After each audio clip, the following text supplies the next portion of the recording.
Greetings and welcome back to Room 303 in Freshman English. I'm with you in your hymnals on page 346, 347. As your textbook likes to do now, it pairs together two titles. So I want to make sure that you see that these two titles are going together. The first one will be Blues Ain't No Mockingbird, which, let's say it out loud, that's one of the strangest titles we've encountered to this point, by Toni Cade Bambara. We'll talk about Toni Cade Bambara here in a second. And then our second text will be The Invalid Story by the great American author Mark Twain. Samuel Clemens is his real name. We'll get to him in a bit. However, at level 2B, let's write it down from page 347.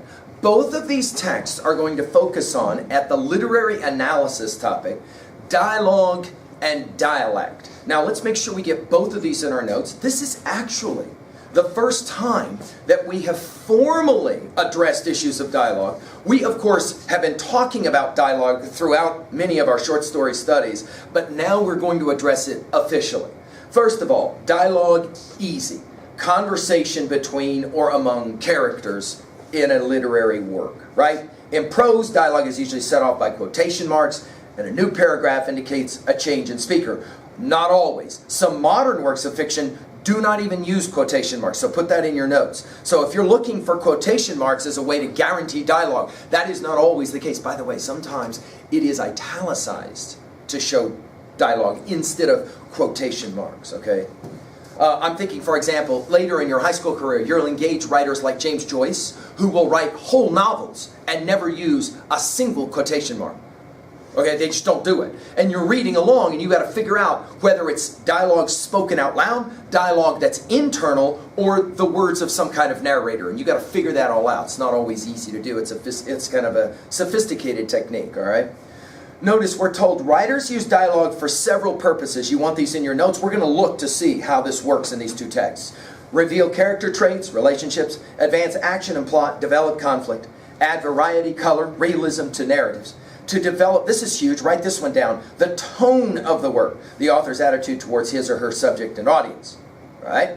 The other thing we want to focus on is dialect. To make characters and settings vivid, authors may write dialogue reflecting characters' dialect. Dialect is a way of speaking common to people of a region or group, okay? In other words, pronunciations, grammar of a dialect differ from those of the standard form of a language, okay? So watch this for a second. I'll just give you a classic example. Here we go. Watch this. Imagine for a moment you're writing a story and your character decides to talk like this. I ain't real sure where I come from, but I'm pretty sure that I come from somewhere. So I've been looking around to try and figure that out. It's the hardest thing I know. Now think about that. If you're going to say in writing what I just said, how do you do that? Like, how do you write words to make them sound different from the words that you normally speak? Do you got me? That's the game of dialect. And let's write it in our notes right away. One of the great inventors of this whole approach is Mark Twain. When you pick up, for example, and read his Adventures of Tom Sawyer, or his really important novel, Adventures of Huckleberry Finn, one of the first things you're stunned by is you have to kind of read some of his dialogue more than one time to even figure out what's being said. Okay? Now, dialect. Those of you who know rap music at all, and those of you who have paid attention to the lyrics of rap music, you know that when you look at the lyrics written for rap music, you are often looking at dialect. The words are spelled, in fact, in some ways, so that if you don't know the song, you have to actually look to figure out what word is actually being said there. Because sometimes the word singing will be cut off to simply sing, or even shorter. You got me? In other words, dialect, when you spell it out, is always a difficult project. Mark Twain will see this in Invalid's text. So Invalid Story. So we're going to play this game. We're going to be focusing on it. The reader's skill, back to something we've seen before, this cause and effect thing. One cause affects. We're going to visualize action to analyze cause and effect. Let's turn now to the Bambara story. That's where we'll begin, on page 348. We've got, of course, the big question, is conflict necessary? We got the vocabulary word that you want to make sure that you're paying attention to in preparation for both your reading and the assessment. And now, of course, let's listen a little bit to this Very interesting name, Toni Cade Bambara. Notice your dates, 39 to 95. Okay, let's read about her.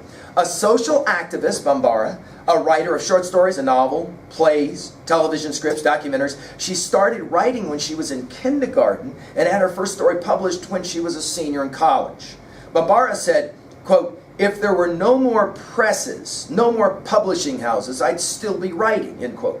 She was equally devoted to social change and worked to improve the condition of African Americans. Her writing echoes that concern. Her stories are often praised for their vivid portrayals of the daily lives of African Americans in the 20th century. And then the box down below, did you know? Bambara was born in Miltona Cade, but added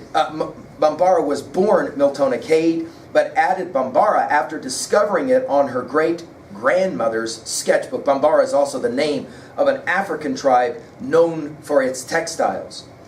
For the background for this story, we need to know about hawks. Now, of course, this is ironic. We live in a place where we get to see hawks all the time, like out in the Badlands. But there are certain readers of this textbook, can you believe this, that have never seen a hawk in their life. In fact, they don't even know what it is. And so here it is. Hawks, large predatory birds, fiercely territorial, often keep the same mate for life. Usually hawks hunt rabbits, squirrels, other birds. However, in rural areas, they may kill and eat chickens. For a poor rural family like the one in the story, defending the family's flock of chickens from hawks is a matter of survival. Sometimes, when a farmer kills a hawk that has attacked his chickens, he displays it to frighten off other hawks. So as we look at this story, we're going to ask a couple of questions. Let's write them down. One, the first question we want to ask is, what's up with this title? Blues Ain't No Mockingbird. Okay? Now, of course, at 3A already, you can write it down, that we will be seeing in our sophomore year a novel that some of you have maybe heard about called To Kill a Mockingbird. And so already the term mockingbird is going to have some relevance by virtue of that title, okay, for us. Number two, we're going to ask about the central conflict of the story. What is the struggle or the conflict or the fight? Of course, dialogue's going to play a role for us in this, and dialect. But we're going to be focusing on what is the conflict. Now, let's pay attention to the story.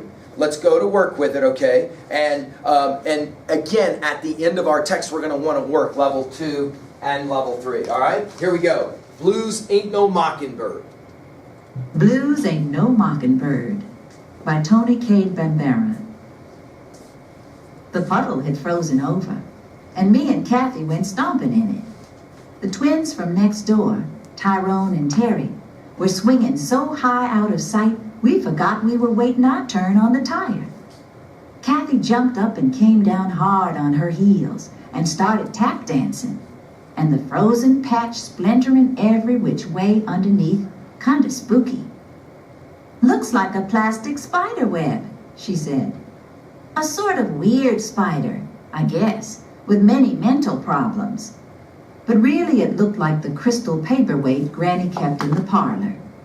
She was on the back porch, Granny was, making the cakes drunk. The old ladle dripping rum into the Christmas tins, like it used to drip maple syrup into the pails when we lived in the Judson's woods, like it poured cider into the vats when we were on the Cooper place, like it used to scoop buttermilk and soft cheese when we lived at the dairy. "Go tell that man we ain't a bunch of trees." "Ma'am?" "I said to tell that man to get away from here with that camera." Me and Kathy looked over toward the meadow where the men with the station wagon had been roaming around all morning. The tall man with a huge camera, lassoed to his shoulder, was buzzing our way. "They're making movie pictures," yelled Tyrone, stiffening his legs and twisting so the tire'd come down slow so they could see. "They're making movie pictures," sang out Terry. "That boy don't never have anything original to say," said Kathy, grown up.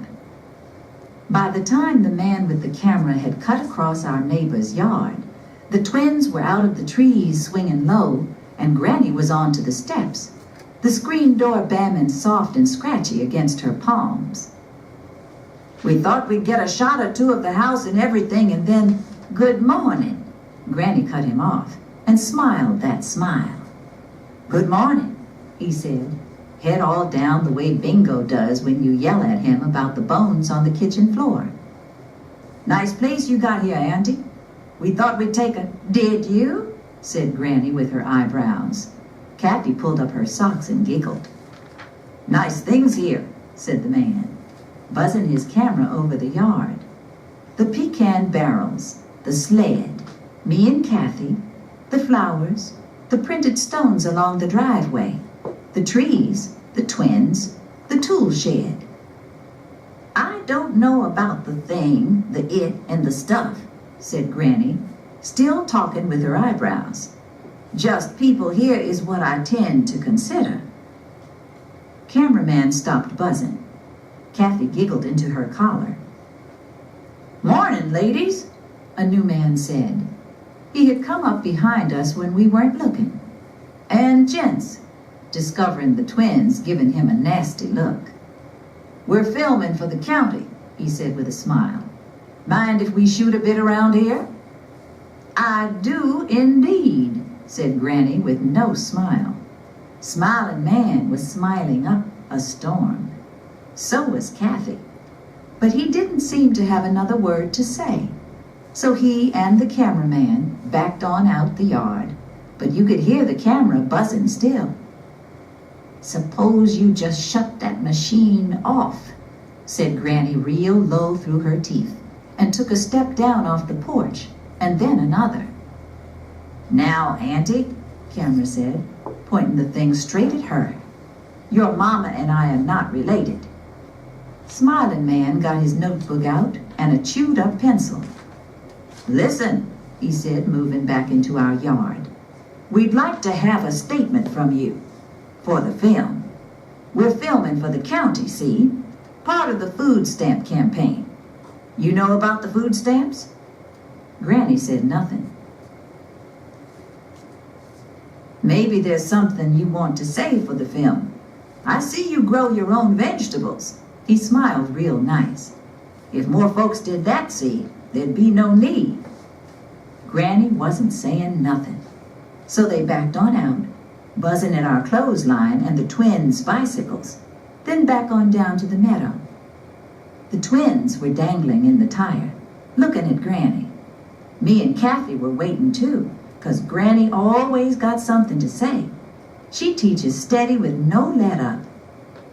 "I was on this bridge one time," she started off. "Was a crowd, 'cause this man was going to jump, you understand. And a minister was there, and the police, and some other folks.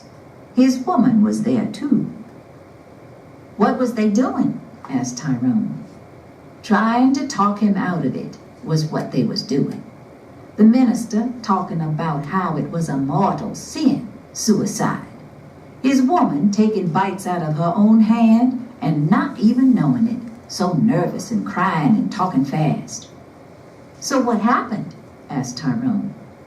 "So here comes this person with a camera taking pictures of the man and the minister and the woman. Taking pictures of the man in his misery, about to jump, 'cause life's so bad and people been messing with him so bad. This person taking up the whole roll of film practically, but saving a few, of course." "Of course," said Kathy, hating the person. Me standing there wondering how Kathy knew it was "of course" when I didn't, and it was my grandmother. After a while, Tyrone say, "Did he jump?" "Yeah, did he jump?" say Terry, all eager. And Granny just stared at the twins till their faces swallow up the eager and they don't even care any more about the man jumping. Then she goes back onto the porch and lets the screen door go for itself. I'm looking to Kathy to finish the story, 'cause she knows Granny's whole story before me even. Like she knew how come we moved so much, and Kathy ain't but a third cousin we picked up on the way last Thanksgiving visiting. But she knew it was on account of people driving Granny crazy, till she'd get up in the night and start packing. Mumbling and packing and waking everybody up saying, "Let's get on away from here before I kill me somebody." Like people wouldn't pay her for things like they said they would. Or Mr. Judson bringing us boxes of old clothes and raggedy magazines. Or Mrs. Cooper coming in our kitchen and touching everything and saying how clean it all was. Granny going crazy, and Granddaddy came, pulling her off the people saying, Now, Cora. But next day loading up the truck, with rocks all in his jaw, madder than Granny in the first place. I read a story once, said Kathy, sounding like Granny teacher, about this Lady Goldilocks who barged into a house that wasn't even hers, and not invited. You understand, messed over the people's groceries, and broke up the people's furniture, had the nerve to sleep in the folks' bed. Then what happened? Asked Tyrone. What they do, the folks, when they come into all this mess. Did they make her pay for it? Asked Terry, making a fist. I'd have made her pay me. I didn't even ask. I could see Kathy actress was very likely to just walk away and leave us in mystery about this story, which I heard was about some bears. Did they throw her out? Asked Tyrone, like his father sounds when he's being extra nasty plus to the washing machine man. Woulda, said Terry. I would have gone upside her head with my fist and you would have done what you always do. Go cry to Mama, you big baby, said Tyrone. So naturally Terry starts hitting on Tyrone. And next thing you know, they tumbling out the tire and rolling on the ground. But Granny didn't say a thing, or send the twins home, or step out on the steps to tell us about how we can't afford to be fighting amongst ourselves. She didn't say nothing. So I get into the tire to take my turn, and I could see her leaning up against the pantry table, staring at the cakes she was putting up for the Christmas sale, mumbling real low and grumpy and holding her forehead like it wanted to fall off and mess up the rum cakes. Behind me, I hear, before I can see, Granddaddy came coming through the woods in his field boots. Then I twist around to see the shiny black oilskin cutting through what little left there was of yellows, reds, and oranges. His great white head, not quite round, 'cause of this bloody thing high on his shoulder, like he was wearing a cap on sideways. He takes the shortcut through the pecan grove, and the sound of twigs snapping overhead and underfoot travels clear and cold all the way up to us. And here comes Smiling and Camera up behind him like they was going to do something. Folks like to go for him sometimes. Kathy say it's because he's so tall and quiet and like a king, and people just can't stand it. But Smiling and Camera don't hit him in the head or nothing. They just buzz on him as he stalks by with the chicken hawk slung over his shoulder, squawking, dripping red down the back of the oilskin. He passes the porch and stops a second for Granny to see he's caught the hawk at last. But she's just staring and mumbling, and not at the hawk.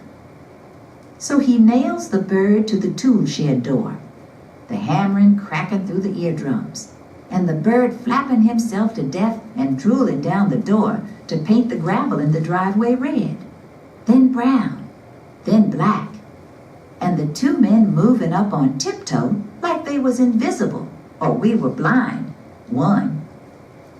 Get them persons out of my flower bed, Mr. Kane, say Granny, moaning real low like at a funeral. How come your grandmother calls her husband Mr. Kane all the time? Tyrone whispers all loud and noisy and from the city and don't know no better. Like his mama, Miss Myrtle, tell us never mind the formality, as if we had no better breeding than to call her Myrtle, plain.